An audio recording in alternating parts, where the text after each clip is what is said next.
This is a quick response to YepsMe2's video Smart Death on UDoubled. Hi there, YepsMe. Thanks for posting that response and for testing out the response system I've got going on there. I'll talk a little bit about the death thing, I think, but I'll also want to just comment on the response thing as well, because they're kind of weirdly connected. I don't know if it doesn't make any sense, but in my mind they're kind of weirdly connected. And the smart death thing first. I mean, when I was, if you haven't seen the original video, sorry, I was just science fiction speculation.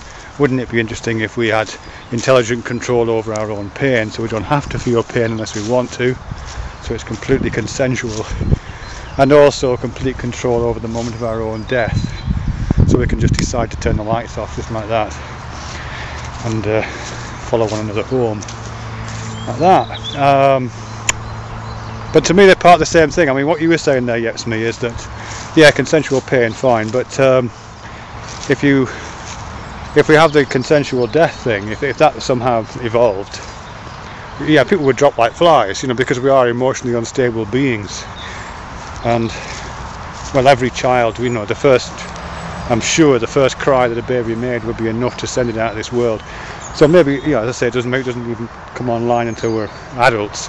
But even then, yeah, we're emotionally unstable, and at least, well, a certain percentage of all of our lives, I'm sure, is spent wishing we weren't in it anymore. You know, I don't know anybody who it hasn't crossed their mind to think, oh, well, I should probably just stop this right now. And everybody I've spoken to has thought that. And if we've all thought it, then if it's as easy just to turn out the lights as that, then we'd all be dying, wouldn't we?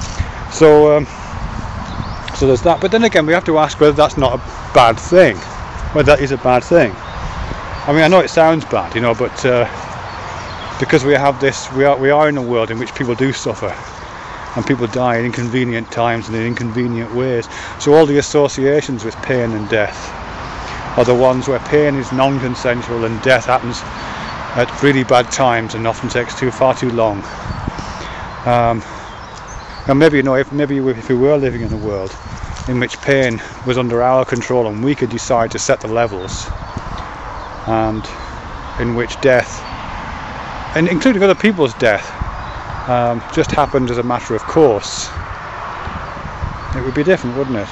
In one of the comments, somebody was talking about grief, you know, the grief of the relatives left behind. But grief is a kind of pain and suffering, isn't it? So if I was to peg out tomorrow, I would hope that my kids at least would have a bad time with that. I would hope they would be terribly upset. But then in this world I'm talking about, then they wouldn't, and I'd be, you know, and I wouldn't have anything to say about that. They could decide, well, I'm going to mourn Dad for 3 days, I'm going to feel terrible about it, and then I'm going to turn the volume down that pain and get on with my life.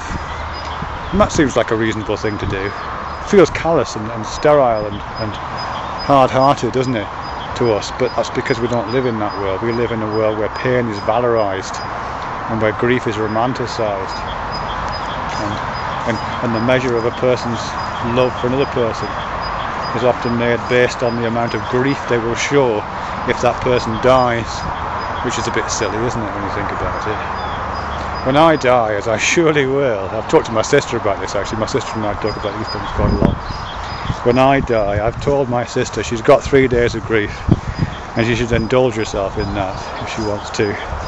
But if she can find a way to come out of that and just know that I'm perfectly fine, you know, I had a life that was nice in places, and it ended when it came to an end, and just let herself have some grief for a while and then stop.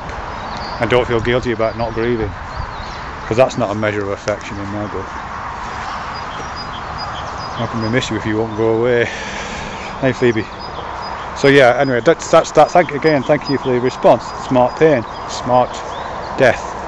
The other thing, which is about responses, as I say, thank you for making the response and trying out that system. I think the layout is a bit weird right now. It's not very intuitive, but it does kind of work. But I would like the system on UDoubled, just to test it really. I want no illusions that it would become the next YouTube or anything like that, and I wouldn't want it to. But I do like the idea of there being a flow in and out of these things, so that a video feels kind of unfinished if it's not been responded to. You know, I built that little thing into the side of of the screen there, so if there's no responses to a video, there's like a gap.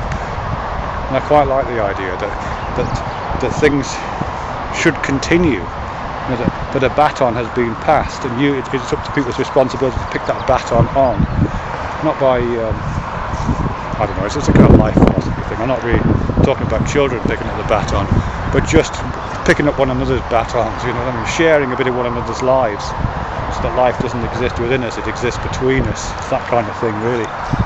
And this is the kind of video equivalent of that. The conversation continues, the conversation of life and the conversation of video preceded our arrival. And whilst we're here, let's keep the conversation going amongst ourselves and not let the strands fall off, you know. See if we can pick up a strand, see if we can find a way of bringing a strand and looping it around something else.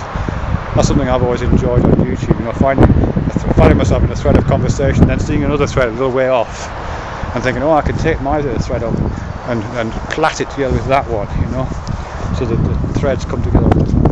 So yeah, that's one of the things about this. It's been an idea that's been haunting me for fucking years, actually.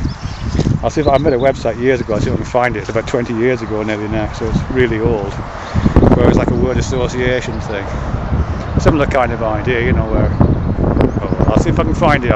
Maybe it's still online somewhere. I'll put it in the description above. But again, it was the idea that, you know, there's this sentence, and it's not one person that's making the sentence.